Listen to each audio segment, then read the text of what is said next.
Welcome everyone. So this is episode number 30 of Natural Rubber Market Outlook. NR. This is a Natural Rubber Market Outlook of the news hour. So here we are reviewing the price not for 1 week or 2 weeks. We are reviewing the price for the last 2 months together, because there have been considerable fall in rubber prices over the past 2 months. So I would like to capture the changes happens over the last 2 months together in one slide. So this is showing here. Actually on the screen you can see daily prices of TSR20 from 1st of July until yesterday, that is 26th of August. This is prices. These are prices of STR20 Bangkok FOB and SMR20 Kuala Lumpur FOB.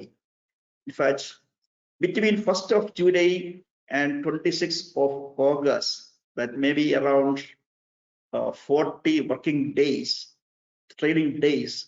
Within that period, STR20 prices dropped by nearly 8%, an 8% fall over a period of 2 months. Next, we will go into what happens to RSS prices, sheet rubber prices. We have two important markets. One is FOB Bangkok and the other is local markets in Kottayam, India. In the case of Bangkok, RSS3 is the benchmark grade there. Prices fell by more than 15%, 15.3%. And in the case of India or Kottayam, prices fell by 11% between 1st of July and 26th of August. Means that prices have been sharply coming down in both the markets together. But prices were not equal, but directionally they were tracking the same trend, downward trend. Next, we will go into the lattice markets. Let us see what happened to lattice prices. We have two important markets. One is local markets in Kuala Lumpur, lattice local market in Kuala Lumpur, and the other is Bangkok FOB markets.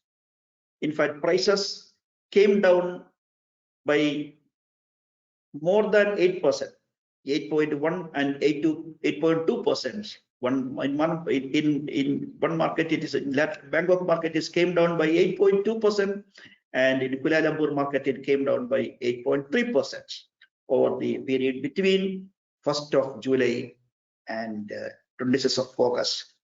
So this is a summary of how the prices performed over the 2 months.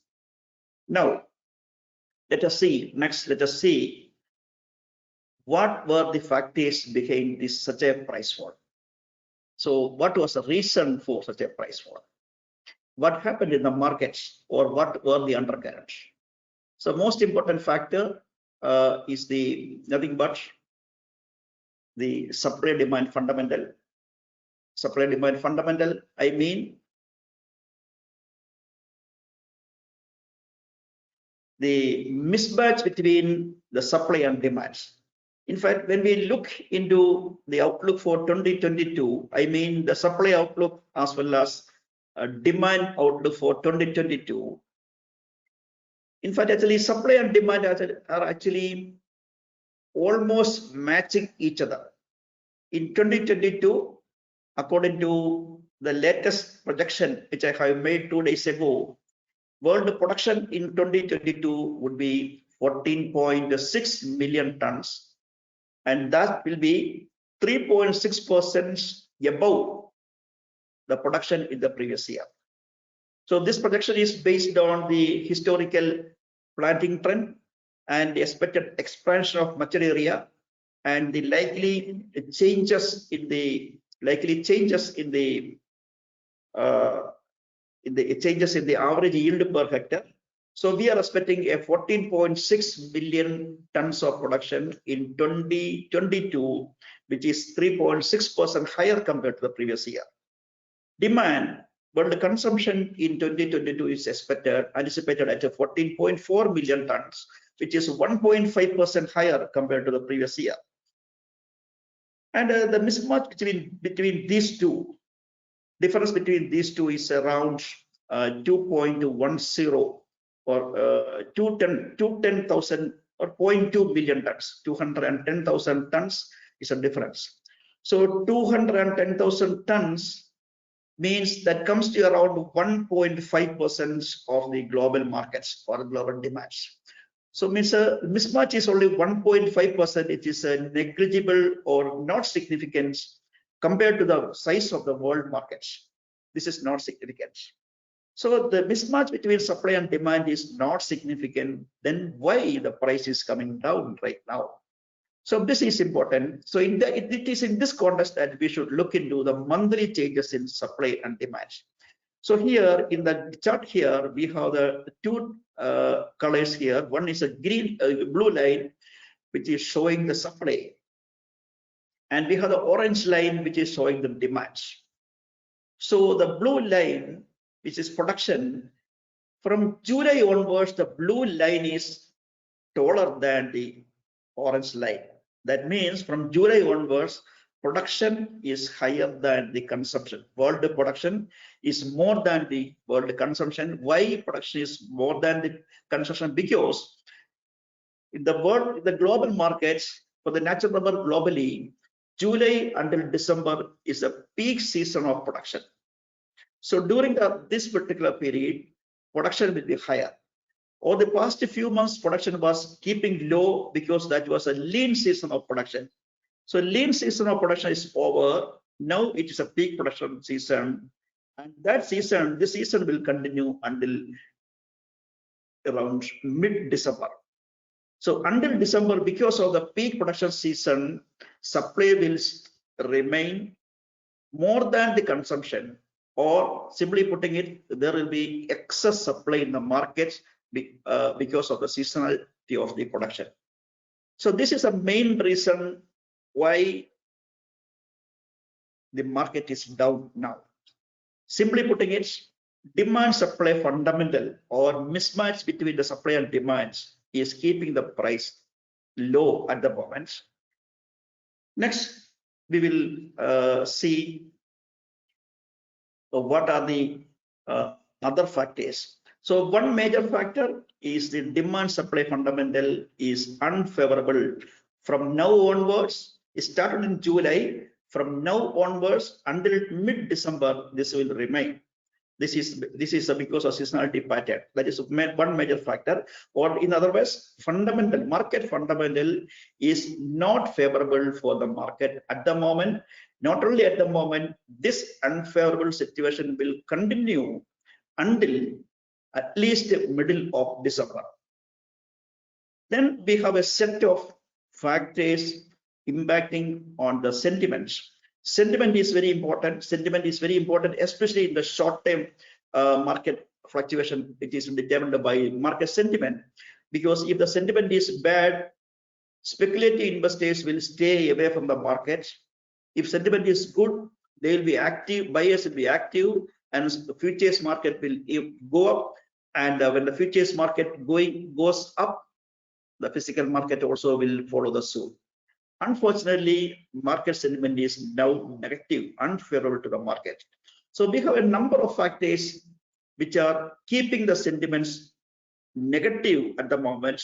They include geopolitical tension, China-Taiwan, geopolitical uncertainty arising from the Russia-Ukraine continuing war for more than 6 months, and there is a COVID lockdowns continuing in China, in several parts of China for several months, several years, more than 2 years it is continuing. And also US dollar is sharply appreciating over the past, in fact, at the moment, US dollar is at around 3 or 4 year high at the moment. So very strong US dollar means speculative investors, for the speculative investors, investments are speculative investments are not attractive in terms of a return on investments, because they have to spend more. Means the dollar is very strong, means overseas buyers should spend more to invest in speculative market, so they stay away. Then another thing is a continuing weakness in the currencies of major NR exporting countries. In fact, actually, for example, in Malaysian ringgit as well as Thai baht, Malaysian ringgit is heading to around 20-year low against US dollar. That means the currencies of the two major exporting countries are abnormally weak at the moment, and this is likely to continue for a few more months.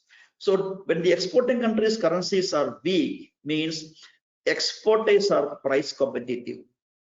Exporters are price competitive means they are capable of offering NR in the international markets at a lower price quoted in terms of dollar. So when the dollar is very strong or the local currency is weak, exporters normally reduce the price, then attempt to get more buyers. So that is another factor. So all these are impacting on the market sentiment. So on one side, we have the unfavorable demand supply situation. On the other side, we have negative market sentiment. Next, we will see. So we have seen earlier that the supply will be higher, or supply will be more than the demand until December. Then one question arises is that, can demand gain momentum? Suppose demand is gaining momentum, it can absorb the excess supply. If demand is gaining momentum, it can absorb the excess supply. It is possible. So what is the possibility of that? First of all, we should take into account that the demand outlook, I mean the global demand outlook, is increasingly challenged by the recession risk. So every day we are seeing central banks in the developed world tightening their policies, hiking their interest rates, and more aggressive rate hikes are in the pipeline. So means like interest rates are going to increase, policies are going to be tightened. That means that there will be more restriction, means there will be more control on the economy, or money supply will be tight in the coming months. For not only for a few months, it may long for more than 1 year, something like that. So this will be impacting on the economic recovery momentum. So there can be recession, or at least there will be economic slowdown. So when there is economy is not growing in the way expected, obviously there will be repercussions on the demand for natural rubber. So that means because of the challenges facing the global economy, demand outlook for natural rubber is weak, and there is no possibility of demand picking up momentum. Demand go further weak because of the further tightening of policies by central banks in the developed world.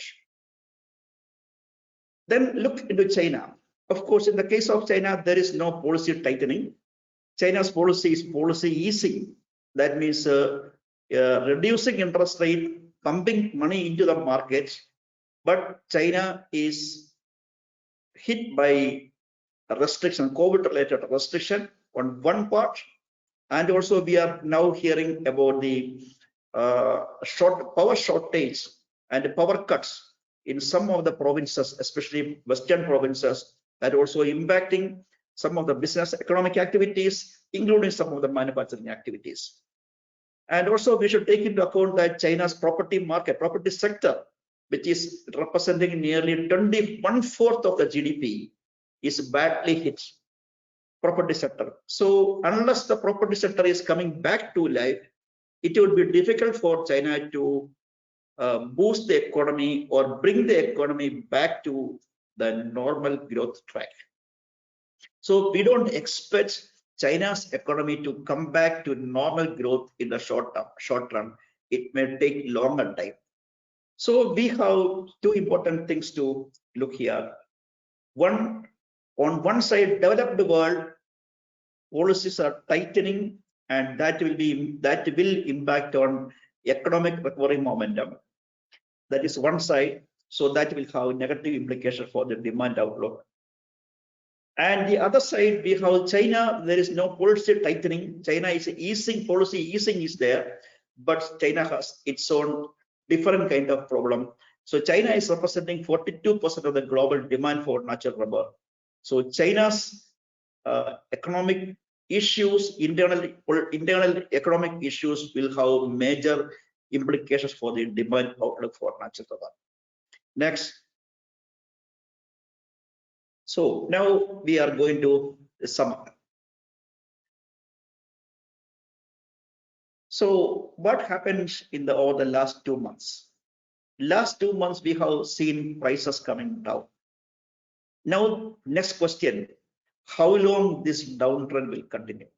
This is a major question. How long this price decline will continue? Then we have to look into what are the causes behind the price decline. If we can say the factors behind the price decline, the current price decline, how long they will continue, then we can predict the prices. So we have pointed out two important factors behind the price fall. One, unfavorable demand supply fundamental. As I mentioned before, supply will remain more than demands until end of December, at least until mid-December. So that then there is no possibility of demand picking up momentum and absorbing the excess supply, because there are several challenges facing the economy, and they will have implications for the demand outcome. So possibility of demand strengthening or picking up and absorbing the excess supply is very, very limited. There is no such possibility. So demand supply fundamental will remain unfavorable to rubber prices at least till mid-December. Then the question, how the prices will perform? One answer, prices cannot gain momentum. Then remote possibility, prices can hover around at the present level, but possibility is more for the prices to fall further. But it cannot fall substantially low, because if the prices are falling substantially low, usually farmers will abstain from tapping, and that will bring the supply down. This had happened earlier. So there is more possibility of prices falling a little bit, but substantial fall is unlikely, because farmers will respond in the form of reducing the tapping intensity. Then what about the other factor impacting on the price at the moment? Non-fundamental factors or factors which are affecting the market sentiments. So we have listed zero COVID policy in China. We don't know how China will lift the COVID restriction, uncertain. Anyway, it is likely to continue at least for a few weeks or few months, because we are not anticipating and China abruptly lifting the COVID restriction, or China is doing away with the zero COVID policy. We don't expect.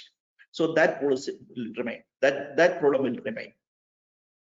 Then the next issue is about China's internal economic issues. China's property sector is badly hit by bankruptcy and so many issues, and the property sector is representing 25% of the country's GDP, and there are actually problems impacting on the problem with the electricity supply, and some of the provinces are hit by overcut. So these issues are remaining. And also there is a China Taiwan issue, Russia Ukraine war. All these are continuing. So these are the factors influencing the investor confidence and market sentiments. At the moment, they are continuing. There is no possibility of they are getting this bad situation getting removed in the short term. That means we have on one side demand supply situation remaining unfavorable until December or mid-December.